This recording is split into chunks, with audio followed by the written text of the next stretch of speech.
I know you take good care of Meadow, Paul's daughter. She takes good care of me. To see her with my children is one of the most beautiful things. There is a moment that almost nobody talks about. It happened not on a red carpet, not during a press junket, not in any interview that ever made the rounds on entertainment news. It happened in a hospital corridor in Los Angeles in the hours after November 30th, 2013, when a 15-year-old girl was told that her father was not coming home.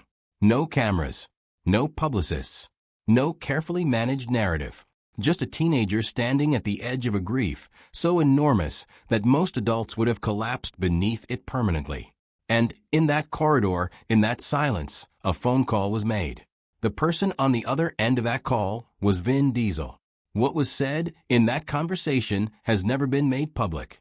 What happened in the weeks and months that followed has been only partially visible, filtered through social media posts and red carpet appearances and the occasional interview where Meadow Walker chose her words with a kind of precision that suggested everything she wasn't saying was far more significant than everything she was. For years, the internet constructed its own version of this story.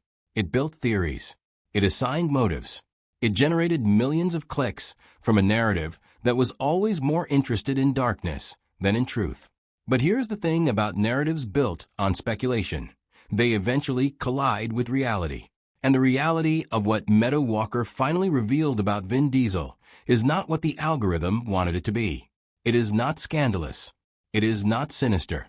It is something the internet is fundamentally unprepared to process because it is simply, quietly, and completely human. And that, as it turns out, is the most surprising revelation of all. Before you can understand what Meadow said, you have to understand the world she was born into, and more importantly, the world she was deliberately kept out of. Paul Walker made a decision early in his fatherhood that was almost radical by Hollywood standards. He chose Meadow over everything else. Not symbolically. Not in the way that celebrities gesture toward family values while their children are raised by nannies in gated compounds.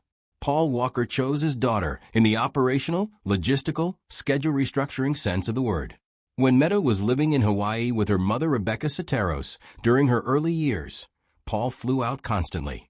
He rearranged filming schedules around her school calendar. He turned down projects that would have taken him away for too long. And when Meadow decided at 13 that she wanted to move to California to be with her father, Paul described the experience of making her breakfast every morning as the thing that finally made him feel like a complete human being. That sentence is worth sitting with for a moment. Here was a man at the peak of one of the most successful action franchises in cinematic history, a man who had driven cars through explosions on screen and tagged great white sharks in the Pacific Ocean in real life. And the thing that made him feel complete was making his daughter breakfast. Paul Walker was also, quietly and without fanfare, one of the most genuinely philanthropic figures in the entertainment industry. His disaster relief organization, Reach Out Worldwide, didn't operate with press releases and celebrity endorsement deals. It operated with boots on the ground, with volunteer doctors and rescue workers showing up in Haiti and in wildfire zones and in flood-devastated communities. Paul showed up with them. He loaded boxes. He worked alongside people who had no idea who he was, and he preferred it that way. When he died at 40, he was in the process of planning a significant step back from acting to spend more time with Meadow. She was 16 by then, and he understood with the clarity that good parents develop that the years he had left with her at home were numbered and irreplaceable. He never got to take that step back, and Meadow never got those years. What she got instead was the phone call. And then she got Vin Diesel. The friendship between Paul Walker and Vin Diesel has been described so many times in so many profiles and tributes that it risks becoming a kind of mythology, something polished and simplified until the real texture of it disappears. So it is worth going back to the specifics, because the specifics are what matter here. These were two men who came from almost opposite trajectories and arrived at exactly the same place. Paul grew up in suburban California with a stable family structure, religious grounding, and a personality so naturally warm that people who met him for 5 minutes remembered him for years. Vin grew up as Mark Sinclair in New York City, The son of a woman who rebuilt her life after a difficult marriage, raised partly by a stepfather named Irving Vincent, who was a theater director, and who chose to treat a child that was not biologically his as fully and completely his own. Vin never met his biological father. He has spoken about that absence carefully and infrequently, but when he has spoken about it, the weight of it is unmistakable. It shaped the way he understood family, the way he understood loyalty, and the way he understood what it meant to choose someone. When Vin says that family is not always blood, he is not delivering a line from a screenplay. He is describing the foundational experience of his own life. He was chosen by a man who had no obligation to choose him, and that experience became the lens through which he understood everything that followed, including the promise he made to Paul Walker. Because Paul did ask Vin to watch over Meadow. Not formally, not through legal documents, but in the way that close friends make the kinds of arrangements that they hope will never become necessary. And when the arrangement became necessary on November 30th, 2013, Vin Diesel did not treat it as optional. He treated it as the most important commitment of his life outside of his own children. He showed up. He kept showing up. Year after year, quietly and without making a story, he kept showing up. Here is where the internet entered the picture, and where the story begins to fracture into the versions that generated the clicks, and the theories, and the dark headlines. When Meadow Walker began appearing more publicly in the years following her father's death, the proximity between her and Vin Diesel became a target.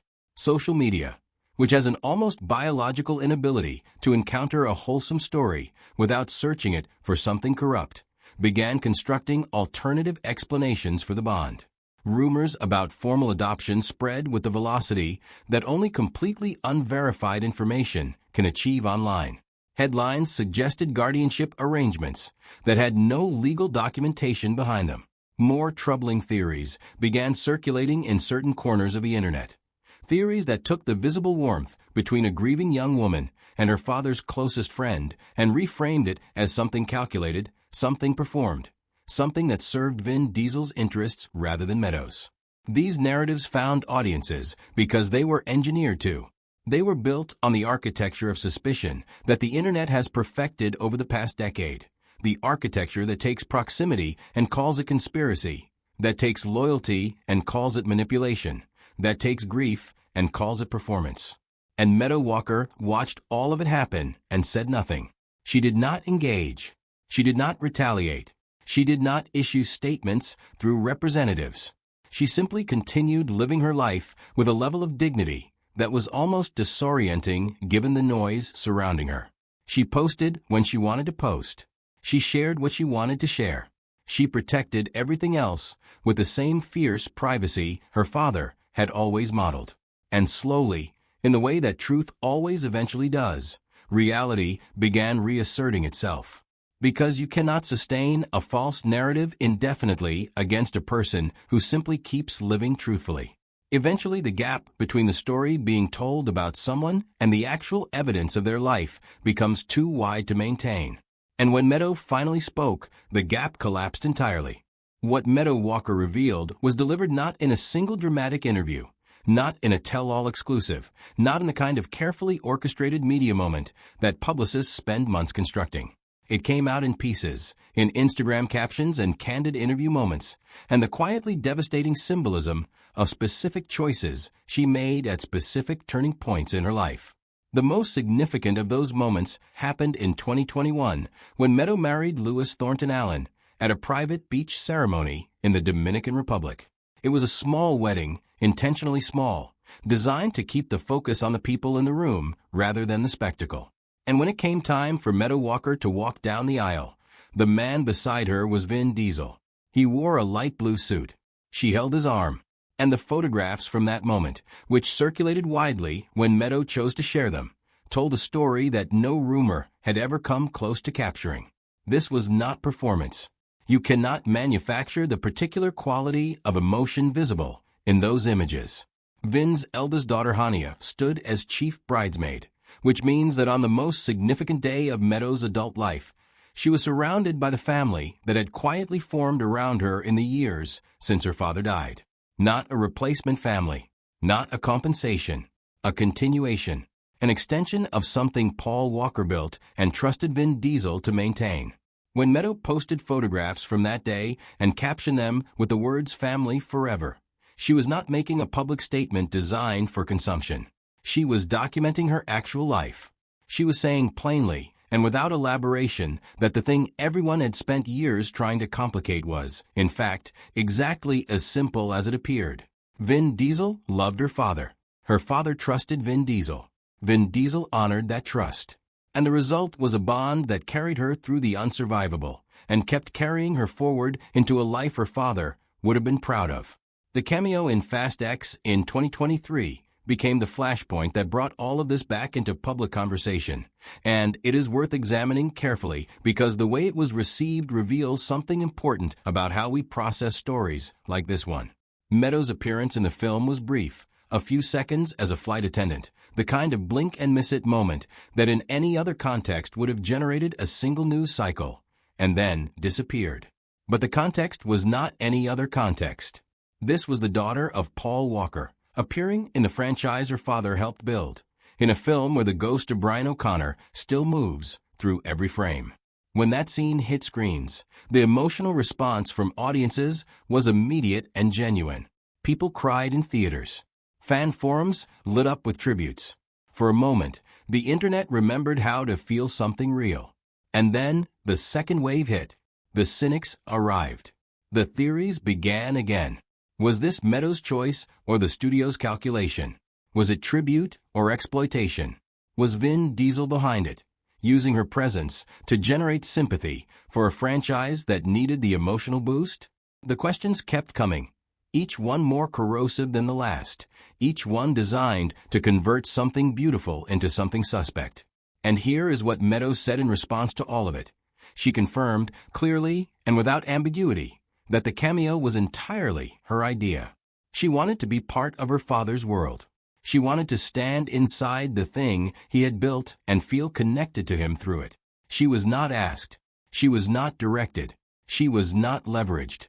She chose it because she is Paul Walker's daughter and because Paul Walker's daughter makes decisions based on love rather than strategy, which is exactly what her father always did and exactly what Vin Diesel has always done and exactly what the internet has always struggled to believe is possible from people in their position. The deeper truth that emerges from everything Meadow has shared, when you lay it all out and look at it without the distortion of manufactured drama, is a truth about what grief actually requires from the people surrounding it. Grief is not a problem to be solved or a wound to be managed. It is a presence that has to be accommodated, that has to be given space and time and the company of people who are willing to simply sit with it without trying to fix it or exploit it or make it mean something convenient. Vin Diesel, by every account that exists, understood this instinctively. He did not arrive in Meadow's life after Paul's death with a plan or a strategy or a role he had decided to perform. He arrived as someone who was also grieving, who had also lost something irreplaceable, who was also trying to figure out how to carry forward in a world where Paul Walker was no longer in it. And in that shared grief, something genuine grew. He brought her into his family, not because it was the right thing to do publicly, but because it was the only thing that felt true privately. He checked on her during the ordinary weeks, not just on Paul's birthday and the anniversary of the accident, but during the unremarkable stretches of time when grief is quietest and therefore most dangerous. He showed up for her modeling milestones and her foundation work and her marriage and every other marker of a life being built with intention and care. And he never once, in any of it, made it about himself. The Paul Walker Foundation that Meadow built continues to do exactly the work Paul would have done himself. Ocean conservation, youth education, the quiet and unglamorous business of caring about things that cannot generate box office revenue. Reach Out Worldwide, which Paul started and his brother Cody now runs, has responded to more than 70 major disasters. Fuel Fest brings together car enthusiasts from across the world every year in an event that raises money and keeps Paul's memory alive among the community that loved him most genuinely. And in the Fast and Furious universe, Brian O'Connor's blue Nissan Skyline still pulls into the driveway at the end of Fast X, still occupies the empty chair at the family table, still exists within the story as someone who is simply elsewhere, living quietly, raising his kids, unchanged by time, because the people who loved him cannot bear to let him change. That is what real love looks like when it refuses to stop. It shows up in car events and ocean conservation grants and wedding photographs and Instagram captions, and the particular way a man in a light blue suit holds the arm of a young woman walking toward her future and makes her feel, even in the absence of the person she loves most, that she is not alone. Meadow Walker is 26 years old now, and she is, by every measure that actually counts, exactly who her father raised her to be. She is private without being closed. She is public without being performative. She is building a life that connects directly to the values Paul Walker lived by, not as a tribute act, not as a brand strategy, but as the natural expression of a person shaped by someone extraordinary. She carries her father's last name with intention. She runs his foundation with purpose. She made her own choice to step briefly into his cinematic world and then step back out again on her own terms. She let the man her father trusted walk her down the aisle, and she called his children her family, and she said what she had to say, and then she returned to the private life she has always preferred. And in all of that, she exposed the truth about Vin Diesel more completely than any investigation or expose ever could. Because what she exposed was not corruption or calculation or the sinister machinery that the internet spent years insisting must be operating beneath the surface. What she exposed was a man who made a promise to his best friend and kept it across more than a decade of grief and scrutiny and relentless speculation, kept it without credit and without drama and without ever making it into the kind of story that generates clicks. The dark secret that everyone promised was hiding behind Vin Diesel's sunglasses turned out to be this. He loved Paul Walker, he loves Meadow Walker, and he has never stopped showing up for either of them. That is the whole story. That is everything Meadow confirmed. And if it feels anticlimactic to people who wanted darkness, who wanted scandal, who wanted the algorithm to be right about something being rotten underneath the warmth, then perhaps the most valuable thing the story can offer is a reminder that some bonds are exactly what they appear to be. Some promises are kept simply because the people who made them understood from the very beginning what it actually cost to keep them. Paul Walker spent his life showing up. Vin Diesel learned it from him. And Meadow Walker, standing at 26 in the life she is quietly and deliberately building, is showing up too. For her father's memory, for the ocean he loved, for the people her foundation serves, for the truth, even when the truth is quieter and simpler and less dramatic than the story everyone else wanted to tell. Family isn't always blood. Paul Walker lived that. Vin Diesel proved that. And Meadow Walker, in her own careful and certain way, is still proving it every single day.